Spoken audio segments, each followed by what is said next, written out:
మరొకసారి మా అమ్మగారు గుర్తొస్తారు అంతే. కావాలని జన్మనిచ్చిన తల్లిని పదే పదే స్మరించుకునేటువంటి ఒక అవకాశాన్ని మళ్ళీ మళ్ళీ గుర్తు చేసుకునే ఒక ఇదిగా నేను కావాలనే నా పేరు ముందు అది చేర్చుకున్నాను. నేనుగా పెట్టుకున్నదే. నాకు ఏ సంస్థలు వాళ్ళు ఇచ్చిన బిరుదులు కాదు. మా అమ్మగారికి నేను కృతజ్ఞతలు సమర్పించుకునే ఒక పద్ధతిలో ఆ పేరుని ఇచ్చేసుకున్నాను. ప్రొడ్యూసర్స్, మ్యూజిక్ డైరెక్టర్స్ అందరూ కూడా దాన్ని ఏమంటాం మంచి ఉద్దేశంతో స్వీకరించి దాన్ని బలపరుస్తున్నారు. సో అది చూసుకోవడం ఎప్పుడు మా అమ్మగారిని తలుచుకోవడం సదా ఒక ఏమంటాం ఒక మంచి అనుభూతి. మామూలుగా గౌతమీపుత్ర శాతకర్ణిలాగా సరస్వతీపుత్ర రామజోగయ్య శాస్త్రి అనే మాట, సరస్వతి పుత్రుడు మీ అమ్మగారు అనుకోకుండా అమ్మ పేరు కూడా సరస్వతి. మీరు అక్షర ప్రయాణం చేస్తున్నారు, అక్షరాన్ని ఉపాసిస్తూ అది అనేక రూపాల పాట కూడా అక్షరం యొక్క అమ్మవారి యొక్క రూపమే కాబట్టి మీరు అమ్మవారికి అర్చన చేస్తున్నారు మీ అక్షరాలన్నీ సుమాలతోటి. సో సరస్వతీ దేవి యొక్క కటాక్షము, మీ అమ్మ యొక్క వీక్షణము, ఆ రెండు మీ ప్రయాణానికి ఏదో పచ్చడికి తావి అబ్బినట్టుగా ఉందని చెప్పి మనకు అనిపిస్తుంది. మీ పలుకులు అలా కలిసి వచ్చింది. ఆ కలిసి రావడమే అదృష్టం. అంతే కదా. ఇంకో పేరు లక్ష్మీ అనో ఉంటే అది వేరే విషయం, అంతా ఒకటి. కానీ సరస్వతీపుత్ర అంటే గౌతమీపుత్ర లాగా సరస్వతీపుత్ర, నెక్స్ట్ సరస్వతి కటాక్షం. అందరికీ మనకు అమ్మే కదా, పలుకులు అమ్మే కదా. అంతే. అమ్మగారు కూడా బాగా పాడతారు నేను విన్నాను. మీలోని సంగీతాలు, మీ ఒంట్లో ఉన్న సంగీతాల్లో అమ్మగారు ఉన్నారా? ఒక 20%. అంటే అమ్మ శాస్త్రీయంగా నేర్చుకున్న ఇదేం కాదు, మామూలుగా దేవాలయాలు, భజనలు ఇంట్లో. బట్ శ్రావ్యమైన గొంతు ఆవిడది. సో అది నాకు సంక్రమించింది. మీరు ఎప్పుడు చూసినా కానీ మీరు పాటలు రాయటమే కాకుండా, పాటలు రాయటం అనేది మీరు రాస్తున్నారు ఇప్పుడు. కానీ మీకు పాట అంటే మీకు చచ్చే ప్రాణం. అది కన్నడమా, మలయాళమా, హిందీయా, తమిళ, గుజరాతీయా, తెలుగు అని కాదు, పాట అంటే మీకు ప్రాణం.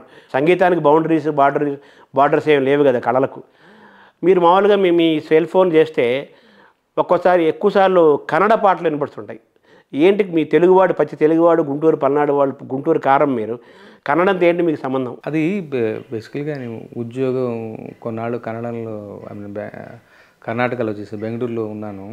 అప్పుడు పరిచయమైనటువంటి ఇష్టమైనటువంటి పాట, పైగా అది ఇళయరాజా గారి పాట. సో అట్లా పెట్టుకోవడం తటస్థించింది. సో వినవాళ్ళందరూ కూడా దాన్ని బాగా చాలామంది నన్ను ఏ సినిమాలో పాట నువ్వు రాసిందా అని అడుగుతారు నన్ను. కొంతకాలం యాక్చువల్లీ బిగినింగ్ డేస్లో నేను కన్నడంలో ఒక 5-6 పాటలు రాశాను. అది తెలిసిన వాళ్ళు నువ్వు రాసిందా అని అడుగుతారు. కాదు ఇది. సో బేసికల్గా రాజా గారంటే, ఇళయరాజా గారంటే నాకు ఉన్నటువంటి ఇష్టం. కన్నడం భాష, కన్నడం నేల మీద ఉన్నటువంటి ఒక మక్కువ. ఇప్పుడు ప్రపంచం అంతా కూడా చిన్న ఏమంటాం కుగ్రామం అయిపోయింది. సో చిన్న ఏమంటాం నా భాష, ఆఫ్ కోర్స్ తెలుగు అంటే నాకు మాతృభాష, నాకు అన్నం పెడుతున్న భాష. పరిపూర్ణమైన గౌరవం ఉంటూనే సంకుచిత్వం లేకుండా హ్యాపీగా నేను ఒక విశ్వమానవుడిని. అంటే దీనికంటే ముందే మనం మాట్లాడుకున్నట్టుగా సంగీతానికి ఎల్లలు లేవు, కళలకు ఎల్లలు లేవు. అది అందరం మనం మహమ్మద్ రఫీని ఆరాధిస్తాం, ఘంటసాల గారిని ఆరాధిస్తాం, యేసుదాస్ గారిని ప్రేమిస్తాం, పూజిస్తాం, పిబి శ్రీనివాస్ని ఇష్టపడతాం. అది సహజమైన కళాత్మకమైన అంశము. అయితే బాగా మాధుర్య ప్రధానమైన మీరు బాగా ఎంజాయ్ చేస్తారు, అనుభవిస్తుంటారు, మీరు బాగా పాడతారు, బాగా ఎవరైనా పాడినా వింటారు, పాడించుకుంటారు. ఆ పాటలో మీరు ఎక్కువ తన్మయం చెందుతుంటారు. మిమ్మల్ని ఆరోగ్యంగా ఉంచడానికి, మీ పెన్ను ఇంత శక్తివంతంగా రసాత్మకంగా పరుగులెత్తడానికి పాటతో మీ ప్రయాణం, పాటతో మీ స్నేహం, పాటతో మీ అనుబంధమే ఒక ఔషధంగా, దివ్య ఔషధంగా భావించవచ్చని అనుకుంటున్నాను నేను. డెఫినెట్గా. అందుకని చక్కగా మీరు పాడతారు కాబట్టి హాయిగా ముందు ఒక మంచి మీకు ఇష్టమైన పాట యొక్క ప్రణయంలో ఉన్నారు కాబట్టి మీలోని ఆ ప్రణయ రాగా ఒకసారి విన్నాను నేను. నాకు బాగా అది వెంటాడుతుంటుంది, వెంటాడే ట్యూన్ కూడా అది. ఒకసారి దాంతో అలా వెళ్దాం. ఈ పాట యాక్చువల్గా జనరల్గా నాకు ఏంటంటే పాడటం అన్నది స్వతహాగా శరీరంలో ఉన్నటువంటి విషయం. బట్ శాస్త్రీయంగా గొప్పగా నేర్చుకున్న ఇదైతే లేదు. సో కొన్ని సంగతులు, గమకాలు లాంటివి పలకవు. సో నాకు తెలిసిన ఒకే విద్య ఏంటంటే దాన్ని పలకని వాటిని పలికే వరకు సాధించటమే. సో పదే అనుకుంటున్నాను, సాధన ఉంది. సాధన అది మెట్లు దిగుతూ, కాఫీ తాగుతూ, రకరకాలుగా ఆ సంగతి వచ్చే వరకు దాన్ని శోధించడంలో నా ఇది ఉంటుంది. సో అలాంటి ఒక పాట ఇది. సో అది బాగా నాకు అలవాటైన పాట. బాగా ఆఫ్ కోర్స్ మణిశర్మ గారికి ఇష్టమైన పాట. మణిశర్మ గారు మీరు అక్కడికే వస్తున్నా. అది యాక్చువల్గా సత్యం గారి సంగీత దర్శకత్వంలో బాలు గారు పాడినటువంటి పాట. అది నాకు బాగా ఇష్టమైనటువంటి ఒక మెలోడీ. అది ఇలా సరదాగా పాడుతుంటే ఒకసారి మణిశర్మ అన్నయ్య గారు విని పదే ఆయన ఎప్పుడు గుర్తొచ్చినా, ఎక్కడైనా సంతోష సమయంలో ఉన్నా కానీ ఒకసారి ఫోన్ చేసి రాముడు ఆ పాట పాడరా అంటాడు ఆయన. సో నా గొంతులో అంటే ఏమంటాం ఒక ధారలాగా ఆ గమకాల పలకటం ఆయనకి ఆశ్చర్యం. అంటే ప్రొఫెషనల్ సింగర్ కాదు, కానీ గమకాలు సంగతులు బాగా పలుకుతున్నాయి అన్నది ఆయన సంతోషం నాకు అనిపిస్తుంది. అంటే శృతి బాక్స్ పెట్టుకొని నోటేషన్లతో పాడరు కదా, సహజంగా పడటం కదా. మైక్ ముందుకెళ్తే కావాల్సినటువంటి సాధన సంపత్తి ఆ స్కిల్ సెట్ వేరే. బట్ సరదాగా ఇలా కూర్చొని పాడుకోవడానికి ఏ ఆన్సర్ లేవు కదా. సో గమకాలు అలా జలజల వీడి గొంతులు బాగా పలుకుతున్నది ఆయన సంతోషం అనుకుంటాను.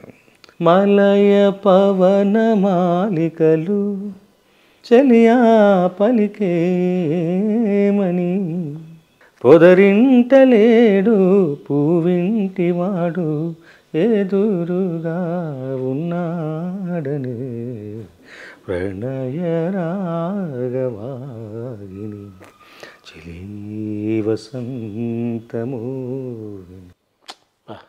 అది మనకి గుండెను పిండే మాధుర్యం అది నిజంగా. అసలు అంటే పాడే విధానం ఇద్దరు వినంగానే ఏ రాజేశ్వరరావు గారు ఎవరో అనుకుంటాం. యాక్చువల్గా సత్యం గారు చేసిన పాటలు వేరే పద్ధతులు ఉంటాయి చాలా పట్టుకు మెజారిటీ ఆఫ్ ద సాంగ్స్. ఇప్పుడు సత్యం గారు చేశారనేందుకు నాకు చాలా ఆశ్చర్యాన్ని కలిగించిన విషయం. గొప్ప పాట. బాలుగారు ఈ పాట గురించి పెద్ద చరిత్ర ఉంది, అది బాలు గారు చెప్పారు. ఏమిటది చరిత్ర? ఆ చరిత్ర మరి నాకు కూడా బాలు గారు బాగా ఆత్మీయులు. నాకు స్వయంగా ఆయన చెప్పిందే, ఎక్కడ చదివింది కాదు విన్నది కాదు, ఇంటర్వ్యూలో నాకు స్వయంగా ఆయన చెప్పింది. చాలామంది చెప్పుంటారు, నాకు కూడా చెప్పారు. ఆ చెల్లపెళ్ళ సత్యం గారు అంటే ఆయనకు ప్రాణం. ఆ ముందు రోజు వాళ్ళిద్దరు ఎక్కడ రాత్రిపూట కూర్చున్నప్పుడు ఏ సందర్భంలో ఆయన ఏదో మాట తూలారట చెల్లపిల్ల సత్యం గారు. తూలితే ఇంకా ఆయనకి చాలా మనసు నొచ్చుకొని ఇంకా అనరాని మాట వినేసరికి ఇంక నుంచి ఈయనకి నేను పాడకూడదని చెప్పేసి బాలు గారు నిర్ణయం తీసుకున్నారట. అంతదాకా వెళ్ళింది. ఇవేమీ చెల్లపిల్ల సత్యం గారు ఆ రోజు అనేసాడు, అయిపోయింది. ఆ రోజు రాత్రి పనుకున్నాడు. పొద్దున్నే వాళ్ళ అసిస్టెంట్ ఎవరో ఫోన్ చేశారట, పాట ఉంది అడుగుతున్నాడు అని. నేను ఆయన తీయకుండా విఠల్, ఆయన పిఎస్ సెక్రటరీ ఉంటాడు, విఠల్ తీశాడు. నేను పాడనని చెప్పేసి ఏం చెప్పేశాడు. అలా చాలాసేపు అలా జరిగింది. ఆయన తర్వాత ఆయనే తీశాడు. ఇంకా అలా ఆలోచించి చివరికి ఇంకా బాగుండదని ఏదో అనుకొని ఆయన ఫోన్ చేస్తే తీశాడు. ఈయన చెప్పేసాడు, నాన్నగారు ఏదో అంటాడు, ఆయన తండ్రితో సమానంగానే భావిస్తాడు కదా బాలు గారు సత్యం గారిని. అద్భుతమైన అది ఇచ్చాడు కదా, ఏ దివిలో వెలిసిన పారిజాతం, తక్కువ పాట కాదు కదా. బాలు గారికి బాగా పేరు తెచ్చుకొచ్చిన పాటలు, అందులో ప్రాధాన్యమైన పాటలు ఏ దివిలో వెలిసిన పారిజాతం, దాశరథి గారి సాహిత్యం అద్భుతం కదా. ఆయన పట్ల మమకారము, ప్రేమ, అనురాగము, భక్తి పుష్కలంగా ఉన్నాయి చెల్లపల్లి సత్యం గారు అంటే. కోదన్నపాణి గారు అంటే ఎంత ఇష్టం ఉందో, ఎంత గౌరవభావం ఉందో, సత్యం గారన్న కూడా అంతే గొప్ప ఇష్టం బాలుగారికి. అయితే ఆ రాత్రి అన్న మాట అది తీసుకోలేక నీకు పాడనని చెప్పేస్తే అప్పుడు అన్నట్టు, అరే ఓకే నువ్వు పాడకపోతే నా పాట ఏమైపోవాలా అన్నాడు. అంత గొప్ప మాట అనేసరికి ఇంకా ఆయన ఇంకా ఆ మాటకి నేను అయిపోయాను. నేను వస్తున్నాను, పాటకి ఏం వస్తున్నాను అన్నాను. వెళ్ళేసరికి అది మాయామత్స్యేంద్రలో పాట, ఇప్పుడు మీరు పాడిన పాట. ప్రణయ రాగవాగిని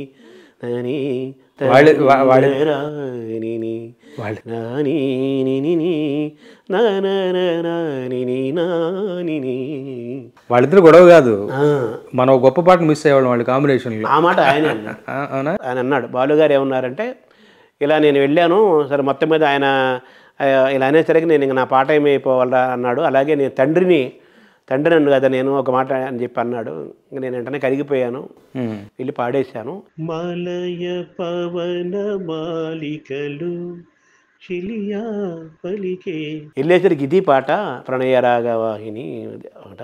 నేను అనుకున్న నిజంగా నేను ఆ కోపంతో కంటిన్యూ అవుతూ నేను ఆయనకు పాడకపోతే ఇంత గొప్ప పాట నేను మిస్ అయ్యేవాడిని కదా. నా జీవితంలో ఒక గొప్ప పాటకు నేను దూరం అయ్యేవాడిని కదా, లోటుగా మిగిలిపోయేది. ఇంత మాధుర్యాన్ని గొప్ప పాట దూరం అయ్యేవాడిని కదా. కాబట్టి నేను తిరిగి గురువు గారి పాడటం అనేది నాకు మంచి జరిగింది. కోపం వచ్చినా సహనం పాటించి మళ్ళీ చేయడం మంచి జరిగింది. అద్భుతమైన పాట నాకు దక్కింది. ఆ పాట ఏంటని ఆ పాట చెప్పకుండా ఈ కథ అంతా చెప్పి వినిపించారు బాలుగారు.